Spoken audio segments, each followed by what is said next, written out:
Back to the What's the Crack Irish Bodybuilding Podcast with your host, Neil Rennie. Now, today is going to be a little bit of a different sort of episode because essentially it's going to be a solo edition. So hopefully I can keep you locked in for at least 45 minutes because essentially I am now 6 days out from it wasn't even my first planned show of the season. Derry originally was, but I'll be doing PCA Birmingham in 6 days' time. I've already done UKBFF, qualified for the British finals.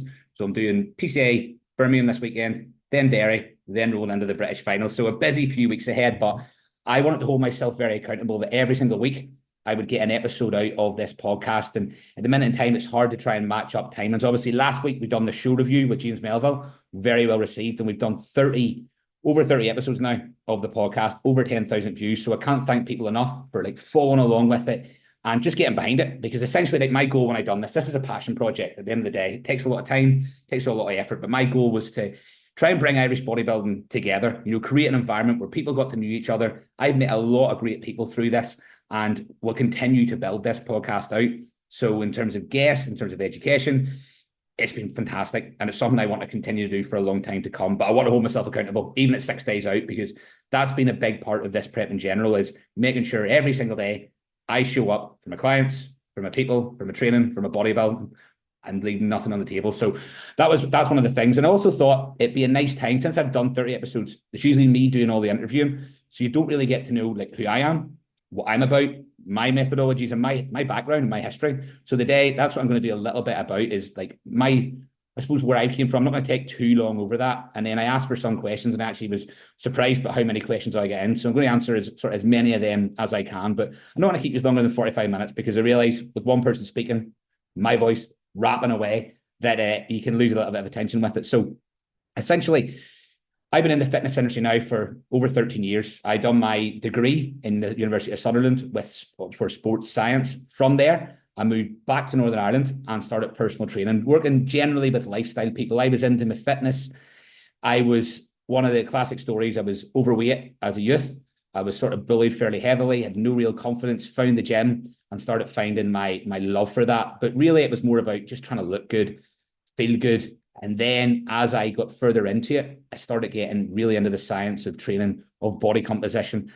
And that's where I started to really excel in, and where I started to love. So I then actually moved, well, I'll talk about that in a minute or two, but moved back to Newcastle. That's where my coaching started. I started to surround myself with people who were fairly educated, started to get to put myself in environments that were a little bit uncomfortable. And that's where my coaching started to really move up another level. Started working with photo shoot clients. I had a photographer. I started doing social media. And that's where I would say that was one of the best parts of my career in general, and where I learned the most. That was a massive thing for me, putting myself there. But from there, then it was right, I started getting into watching bodybuilding. I got my first bodybuilding sort of client, prepped them. And since then, there's been mountains of people that we put on stage. But particularly in the last 4 or 5 years, that's where my interest really comes to body composition and really bodybuilding preps for people as well. And my take on it, I see it as a little bit different. There's a lot of great coaches out there, but I come from a very personal aspect with it. As you'll hear, there's a little bit of depth to it, as a lot of coaches do, but that's very much where my passion is with it. Now, my very first ever show, in terms of away from my coaching to my own journey with bodybuilding, was something I haven't really talked about very much. It was when I first moved back from England after university. I was living with a guy, Mark Armour. He was men's physique. If anybody knows him, he was shredded all the time. I thought, I want a bit of that. But it was one of the hardest, most challenging experiences of my life. I went on stage at 148 pounds and didn't look good. And I still enjoyed the whole experience of it, and it taught me a lot. It taught me what hard work was. I was doing 2 hours of cardio a day, fuck knows how many steps, eating very, very little. And, from that, I learned a lot. I'm actually going to share my screen, because I've got some photos that I think will highlight just exactly where things were at and where I came from over that time frame. So let me go into the photos. So this was the morning of the show. So this just shows exactly where I was at and where it comes from, and maybe where the genetics was at a point. Because the thing is, everybody has their own level of genetics, their own level of capabilities, and a lot of it's just time in the oven. People want things very, very quickly without necessarily putting the work into it. So that was the morning of the show. That was 148 pounds, certainly not lean, and certainly not big. Obviously, I didn't place in that XFS. For anybody that can remember that in Northern Ireland, that was held up in the Millennium Forum. I think that was actually before PCA. Well, PCA was just starting to become something. I don't think I'd have quite fit in with the PCA then. But yeah, after that, I suppose, moved away from bodybuilding a little bit. You know, I thought, oh, maybe this isn't for me. I haven't got the genetics. I'm not built for it. So I moved back to England. That's when I started really coaching. And then lockdown happened. And when lockdown happened, you know, anybody that was personal training at the time, that was a coach, you know, that was a difficult time. And I went through a few of my own like mental health issues during that time. And I thought, right, I want to take this seriously. Like prior to that, I was prepping for a photo shoot. And then I was thinking, I might do a show here. I might jump into it. And I'd started dabbling, I would say, with PEDs, but not to any like real extent. But for me, it was always about, I just want it to be like lean, shred it. Because essentially, like, I think anybody that has this, that maybe were overweight when you were younger, you just hate the idea of putting body fat on. When you're skinny, when you're younger, I think you want to be big. But for me, it was always about getting peeled. So I was thinking about doing a show. I had a photo shoot lined up and I thought I'll go and do a show after. And then lockdown happened. And this was the result of that photo shoot. And you can see I got pretty lean, no size, diet my arse off again, because all I had known was how to do 2 hours of cardio, how to like suffer to some degree, not eat a lot of food. And that was the result of it. So I got very lean. But I think what that did was stand me in very good stead. It stood me in a place where I go, right, well, I know how to get conditioned. Now I need to go and put muscle on. So that was at 100 and I believe 150 pound. Like, and to give you some context, I'll be going on stage around 210 pound, and that was in 2021. So it's a lot of muscle in that time frame. But yeah, lockdown hit, and I just finished that diet phase, and I thought, right, what can I do here that gives me something? I had access to my own private gym because of the facility I was working in, albeit I couldn't take clients. My personal trainer completely stopped because we couldn't take clients in the gym. It was an awful time, to be honest. And then that's when I started online coaching. And you have to look at everything in life as a lesson and a blessing, not as cheesy as that is. But to me, that ended up being a blessing because that's where my passion for bodybuilding really came about. You know, training there, probably not from a particularly happy place, but it gave me direction and it gave me focus. And it also helped put me where I am today in terms of my online coaching. I wouldn't have had online coaching without COVID happening. So over COVID, over that year and a half or a year, whatever the hell it was, it feels like about 10 years. It feels a lifetime ago as well. I started packing on muscle. I was never worried about putting body fat on at that time because my sole goal was like, I just want to be a bodybuilder. And the first show after COVID, we had a break around the May time. We had like a month or two. And I went to Two Bros as a men's physique guy, and I stepped on stage there. Now, again, I was way out of my depth there. At that, I think I was doing first timers men's physique. Again, I got reasonably lean. I was a wee bit scared to eat, so I always looked on the flatter side. Trying to get this photo up, and I stepped on stage there at 158 pounds. So you can see there, I had a nice set, good hair, still holding on to the hair, still got the spine, but that was a great experience for me. You know, it was something that was very, very daunting jumping in. It was in a tent for anybody that remembers it because you couldn't host events inside at the time. But as soon as I heard lockdown was closing, I said, right, that's the show I'm going to do. That's the show I want to jump on for. So I competed in their regional, and then I went and competed in their pro qualifier, and I then went into the open classes where I placed, I'd imagine, last, I think it was, out of everybody. 158 pound. Josh Bridgman was there. He went on to win his pro card that day. Guys like Abu Kanut, if anybody knows him, he's now competing in open bodybuilding. So the standard there was obviously very high, but what it did was it didn't scare me then. It gave me an insight to go, okay, there's levels to this game. And I wanted to just keep on climbing the levels, learning about bodybuilding, learning about the pharmacology of it, learning about nutrition. And that's what inspired me to just keep going. And from that, obviously, that passion just continued to ensue. So from there, I went into an off season for around, I think it was about 12 months, maybe 14 months, and competed around 18 months later in my first bodybuilding show. And that's what I wanted to do. I never wanted to be a men's physique guy. I always wanted to be a bodybuilder. So you can see here, then the next time around, I went into federations like UK, GPO, I think it was called at the time. I wrote them down, UKUP and UKBFF Northern Ireland. So significantly bigger in my legs. I always struggle with my knees, but significantly bigger in my legs. That was 180 pound on stage from 158 pound over the course of around 15, 16 months. So it was a lot of size gain in that time. I think my off season went up to around 230 from 150. 8. Did I need to be? Don't know, but it certainly worked. And that gave me like okay, I'm getting there. I won that class, but I think it was like an under 80 kilos class. I won the UK UP class, but again, we're all weight, very like low weight cap classes. And UK BFF had nobody in it really in Northern Ireland. But I was fairly happy with the end result of that because essentially I wanted to see could I get in condition and build muscle. And I obviously built a hell of a lot of muscle. I'd signed up with a coach called Vaughan Wilson. I think he's called Prep Coach UK now. He's a Scottish guy. He was brilliant for me. Gave me a lot of confidence. We obviously, like in terms of like PEDs, that's when, I started experimenting more. Like I've always been, everybody says this, but fairly moderate with anabolics. I believe at that time you never went above a gram total. But again, does your body need it at that point? It was responding, it was growing. I was getting obsessed with the whole process in general. And I absolutely was enthralled by it. So, and the big thing for me again was getting a condition. I could start to see the signs of what my body could potentially do. It got hard through the glutes, through the hamstrings, through the lower back. And I do believe, because people are saying to me now about the condition, I do believe there is probably a genetic component to that. I would say this is actually just to show this is actually the XFS show to now. Well, a few weeks back there, we're not quite in, but that's over that time frame from my very first show to this. And it just shows you what it takes and the time that it takes. It doesn't happen overnight. We're not all genetic freaks that just stack on tissue, but if you love it, it can be done. So from there, that was, I believe, 2023. I spent a year, again, building muscle, went up to around 235, I believe I went to, and came back down again all the way. And this was to be a step up for me. This was into the novice bodybuilding classes. And I wanted to go back to the show where I very first started, which was at Two Bros. I wasn't really planning that. Again, I jumped in early. I have a habit of doing that. I get very excitable. But I jumped into Two Bros that year in the novice classes and I came third. Honestly, that year I had no expectations. I thought, we're probably not big enough. I'll probably get my ass handed to me. But ended up looking fairly good. And again, condition was good. Shape was good. I came in very, very full. And I was really happy with that placing, taking third. Although, everyone says you go in to win. To me, it was going into it's always going in. It's cheesy to be my best. I always want to win, but there is no guarantee. You can see the comparison between my off-season picture.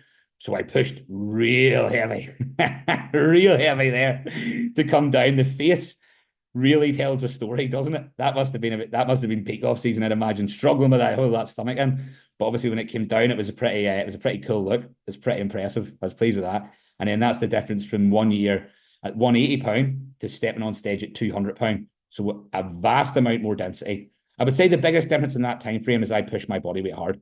I ate a lot of food. I learned how to train correctly.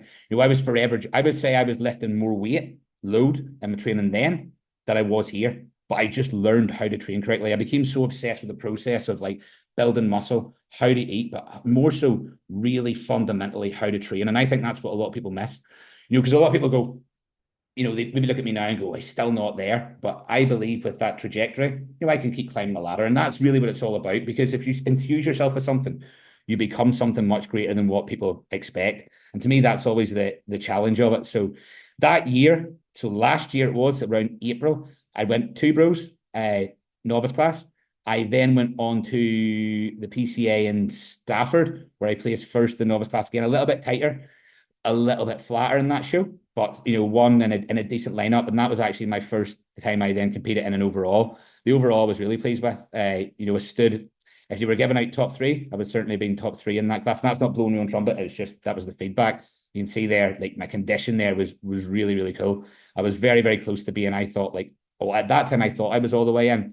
From there, I went to NABA Scotland, and that was a really big disappointment. I had NABA Scotland on the Saturday, I had PCA Scotland on the Sunday, and I got beat. And I thought I came in a little bit watery, a little bit spilled. So over that course of that night, we come back. We had a lineup of 10 people on that PCA Scotland show. I thought, well, if I can't win it there, then how am I going to win the next day?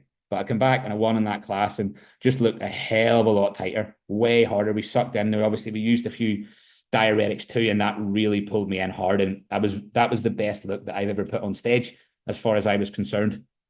So that was the last time. And then this year, this has been a difficult year for me. It's been to talk openly about it, it's been a real challenge because my life circumstances have changed a lot this year. went from being in a relationship to not being in one currently, and that was difficult to do. It's difficult to talk about. It's difficult to come through, but I wanted to put myself. A lot of people told me that this year was not the right year to compete. Like, there was too much else going on. But for me, it's like I go, right, what do I love to do? What makes me happy? How can I, like, quote unquote, not to be cheesy, but find myself again? And that's the prep. I'd spent a year or so again putting on more muscle. So I was having stomach issues. I was fairly highly stressed. To be honest with you, I was fairly depressed during that time frame.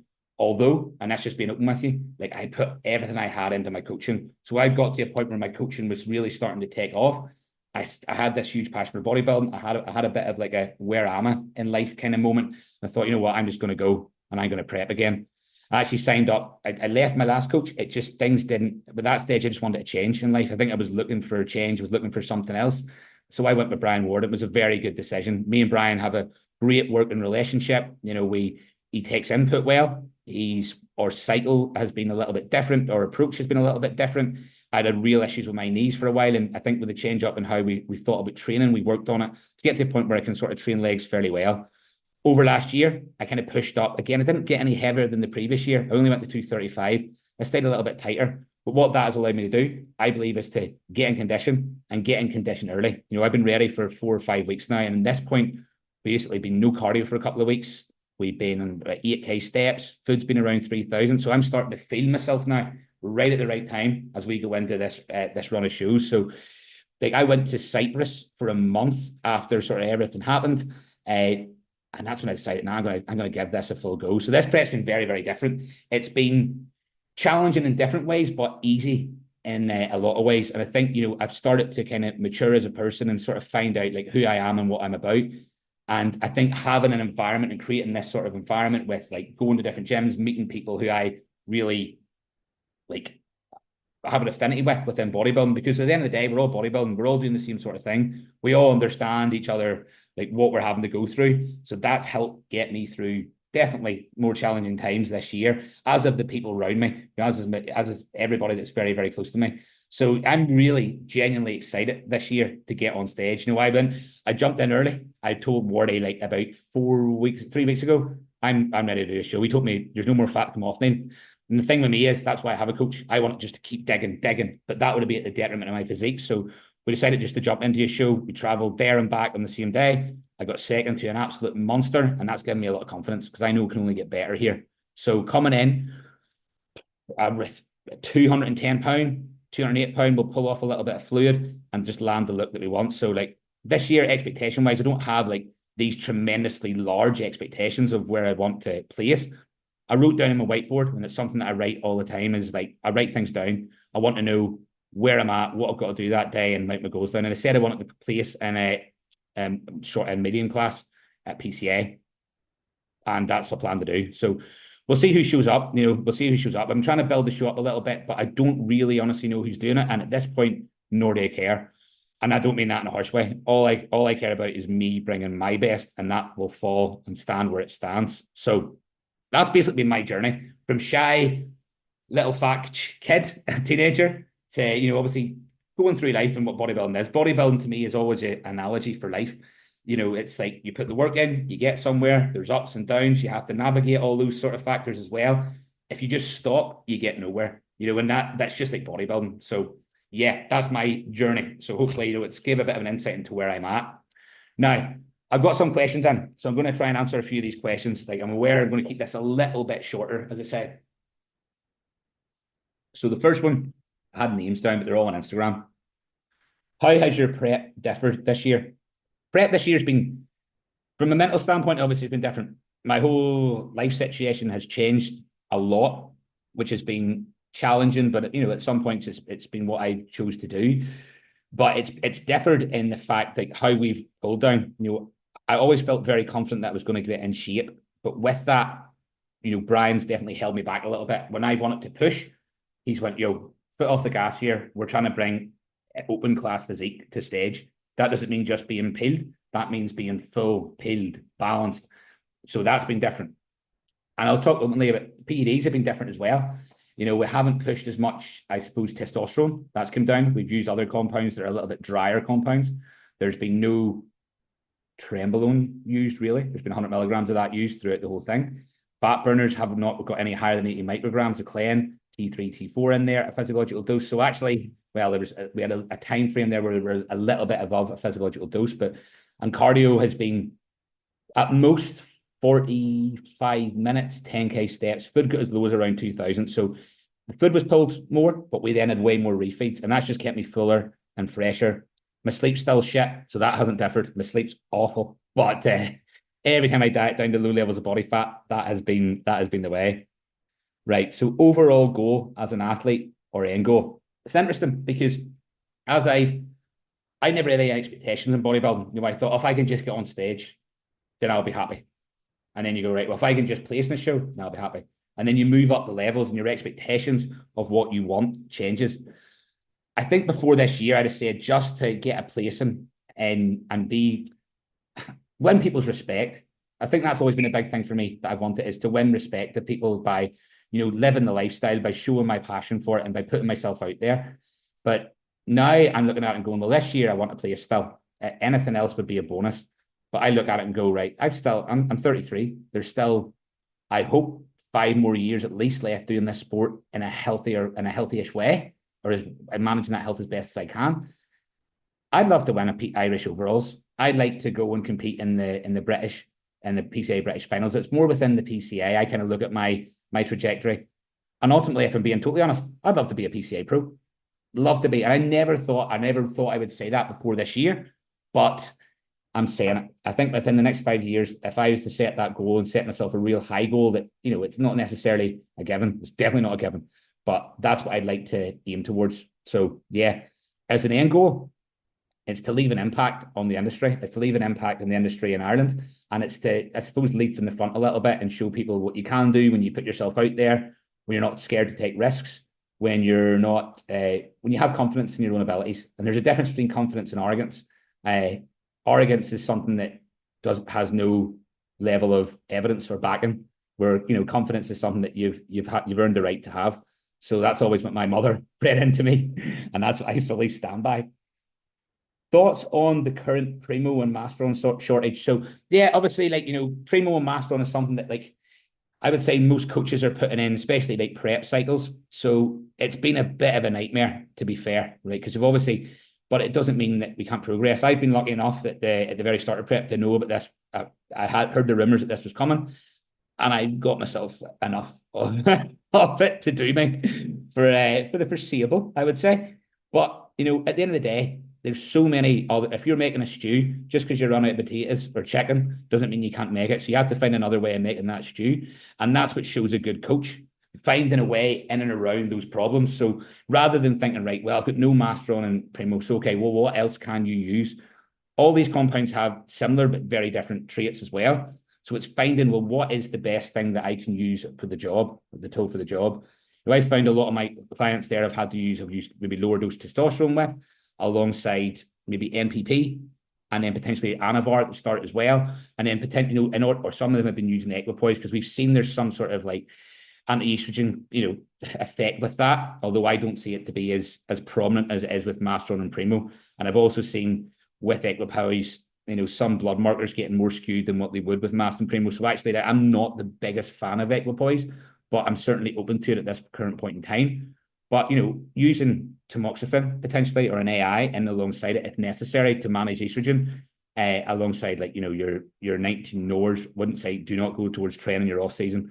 Train something that should be used in small doses, because it's very hard to tolerate for the majority of people. And that's something to be aware of. So, you know, I would say, like, you just need to find a different way to get the same sort of result. So that may mean managing estrogen through something like a tamoxifen or an AI. Yes, it has an impact on blood work, but as does everything. So you have to understand the trade-offs, the properties of each compound, why you're using it, and obviously get blood work done. Not that that tells the whole story, but it certainly helps paint a better picture. So yeah, there's ways around it. You know, for me, I would probably go down the route of using, for myself in the post-show period, a little bit after obviously the health phase, some nandrolone propionate, see how much sort of testosterone I can get away with, and then use something like tamoxifen to manage estrogen. So estrogen is something I used to have a lot of issues with, but I've found the more muscular I've got and the bigger I've got, the less issues that I've had in terms of aromatization. So hopefully that helps. Ross Corey here says there's too many shows in Ireland now, maybe 6 to 7 shows a year, and that means it's less stack and less competition. You know, like this is I can understand it and I can agree with it to some extent. I think in general there's a lot of shows. Like if we look at the PCA in England, there's a PCA show basically every single weekend through a number of months. So it definitely dilutes the standard. And I know what Ross is kind of getting at, because obviously, 10 years ago, like NAB in Northern Ireland, that was the show that every bodybuilder in Northern Ireland would aim for and went to. And there's something very, very nice about that. Like I would say with the PCA, that's, and you've got muscle contests down there as well. PCA is the main one for me. There's 3 open shows there a year. Like the problem is, a lot of people say, and I found that this year, they're going to be doing shows, they're going to compete, and then they don't show up. So I've seen the same last year. Obviously, there was like Phil, Abram, and Wardy were going back and forward at each other and creating a bit of drama, which I really liked, to be honest. And then, Phil obviously was a no-show, so he went somewhere else to compete, which is absolutely fine. But like ideally, like I'd like to see the creme de la creme of Irish bodybuilding all compete in one show. And that's actually like something that I'd thought about as well. But you have to have buy-in. Without buy-in from athletes, you can't get anywhere.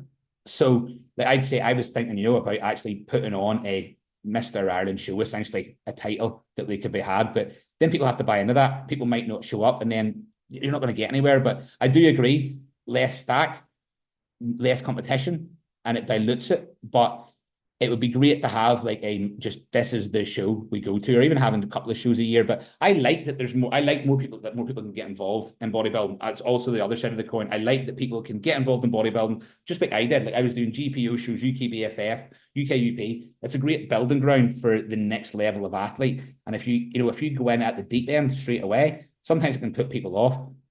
But at the same time, I completely get your point. I think you can look at it both ways. What is your current cycle? You always get one of them. At the minute, I'm quite happy to talk about it on here. It's 300 milligrams testosterone. We're going up to 1 gram of masteron, because essentially the goal is to just get super, super dry. Tren is no longer in. We're only running 100 milligrams of that. What else have we got in there? Growth hormone is no longer in. And we've actually just tried Superdraw for this carb up process, 10 milligrams of it. So yeah, it's been different. Like I've very much managed estrogen, and that's probably why it's created that little bit of a drier, harder look. Do you find prep gets harder the more you do it? Yes and no, because essentially the more you prep, the higher level that you start to get to, the higher your standard gets. So there's more pressure.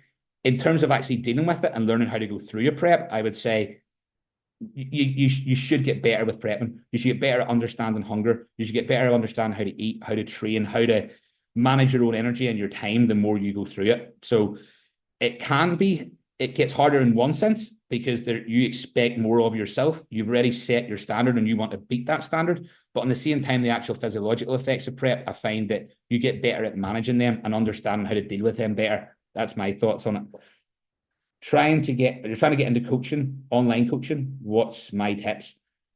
First of all, I think you've got to be on the gym floor to begin with. So I don't think see people everyone wants to be an online coach because they think it's a DOS. It's not. It's not a 9 to 5. It's every single day. Your phone's buzzing. Your clients maybe want to come, want to leave. You're not seeing people face to face. So you should be on the gym floor to begin with. From there, build your knowledge base. From there, take a few online. See how it goes for you. Don't just jump out and leave your job. It's not a guaranteed source of income. But if you love it, if you're extremely passionate about it, if you continue to educate yourself, and if you get results, but care about your client as you do it, you get referrals. I'll be active in social media. You can't be scared to jump on something like this. You can't be scared to jump on your Instagram stories.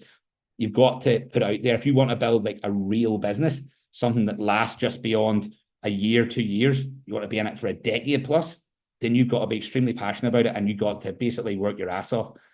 I would argue it's harder than a lot of jobs. Although I can sit on the sofa and do some of my work, you're never done. You don't switch off. I think it's like anybody that's self-employed. They're always thinking of the next move, always thinking of what they can do to be better. And especially if you're a bodybuilder, because you already have that mindset ingrained. What can I do to be better? What can I do now to be better? So it's trying to handle that as well. I found that, obviously he's trying to start this as well. It's like you just can't switch off. So, and if you do switch off, you take your foot off the gas, clients leave. So you've got to be really putting the time and effort into it. Don't expect to be turning over these 6-figure salaries straight away or ever, maybe, like a lot of these mentorship groups preach. It's not how it is. And I will plug myself here as well. I'm be running after this prep an actual mentorship for coaches, but it's going to be in terms of maybe more to get consultation style thing. So we're just looking over clients, looking at what your social media is doing, and then sort of trying to help you build the client base from there, alongside coaching included in it, because I feel you've got to walk the walk if you're going to talk the talk. So yeah, no question. Love watching your prep dates. Yeah, it's something I've really enjoyed doing. I find it like quite a cathartic experience, like talking through my prep, and we've had a lot of messages back. So I really appreciate people doing that, because you feel like sometimes bodybuilding, you can feel like you're in it alone, where it doesn't have to be that way. You can, there's a big environment of people doing it. And I think my goal really through this was I wanted to talk through the whole process, so you could see the good days, the bad days, the ugly. Like I talked very openly about my own personal life as well there, which is I still find challenging to do, but it's something if I'm going to say I'm going to do it, I've got to do it, and that's what I want to put out there as well. Who is the best client you've worked with? It's not you. No, I've worked with some real good clients. Like at the minute, there's a great crop of guys and girls going. I think the two twins there, Jensen and Ellis, have bags full of potential, as does Ellis's girlfriend Sophie. I believe that the both of them, they're both still juniors. I believe they can make their way in bodybuilding and actually make a career out of it and be, I believe, in the IFBB as pros. At 21 years of age, carrying that much mass, if they stick at it, if they continue to build their mentality, because a good client isn't just the most genetically gifted client or the hardest working client. They're the ones that listen. They're the ones that communicate, because you can, the skill isn't making a great client better. That is a skill. There's a massive skill in making a client that doesn't look like they're going to do anything and making them very good. And it's they're two different skill sets. So I have a lot of good clients at the minute, to be honest. There are a lot of younger guys and girls that are very open to listening, learning, understanding, and applying. So it's going to be an exciting 2026. You struggle with confidence. How do I overcome that? So it's something I struggle with as well a lot. But what I would say is just do it. See, the more times you sit and you think, oh, should I? What will people think? Like when I started doing social media, how many people you said, oh, who do you think he is?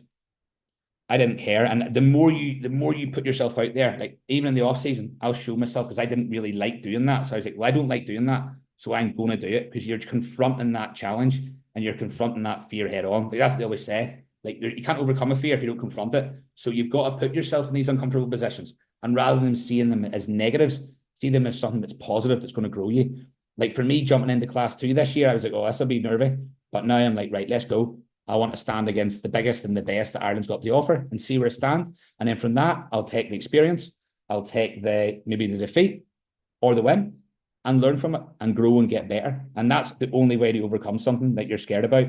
You can't sit in the fence. You've got to jump, honestly, head first into it. And that's how you get somewhere. Don't knock the door, batter it down. What about all these guys pulling out? So I assume you're talking about the Irish show. Listen, people are going to do what's right for them and what's best for them. Obviously, like I think there has to be a little bit of like testicular fortitude involved with it as well. Like we know what we're getting into, but like at the end of the day, you don't know anybody's own personal circumstances. You don't know what's going on within their mindset, within their head, where their head's at. So if they feel it's the right decision for them, then it's the right decision for them. For me, like at no point would I ever think about not completing this. But I say that some could happen and it just might not be for you. You've got to do what's best for you. And that's all you've got to care about, is doing what's right for you at that time. So yeah. I'm going to make this my last question. Who's been my favorite podcast guest? I really enjoyed a lot of podcasts. Some have been a little bit more challenging than others to talk to be honest. But I feel that they've all had a slightly different twist to them. I've enjoyed having James Melville on. I really did. I thought he's a very educated man. I enjoyed doing the show review with him the past week there. I enjoyed Dara. I enjoyed Wardy. I enjoyed a lot of people. There's nobody I could say that was my absolute favorite. I enjoyed the very first one with Nadia as well. But I've honestly enjoyed all of them in a different way. There's been a couple of more challenging ones, I will say. I'm not going to name them. But for the most part, it's been brilliant. So yes, guys, I'm going to wrap it up there. Hopefully, listen, I wanted to keep it short, but I wanted to give you a little bit of like a background to me, ask a few questions, and maybe this is something that I'll do every couple of months, even if it's just a 20, 25-minute segment on Q&A as well. I really wanted to make sure that we kept ourselves accountable to that one a week and kept rolling them out there, and more content for the guys doing cardio But the shows are getting close now. I'm 6 days out. I'm confident, and I wish everybody the best that's been prepping for this show, because I know exactly how much goes into it. So, guys, please give this a watch, give it a share, give it a follow. And if you see me up at any of the shows, just come say hello. It's an absolute pleasure to be part of this whole thing. But keep getting after it.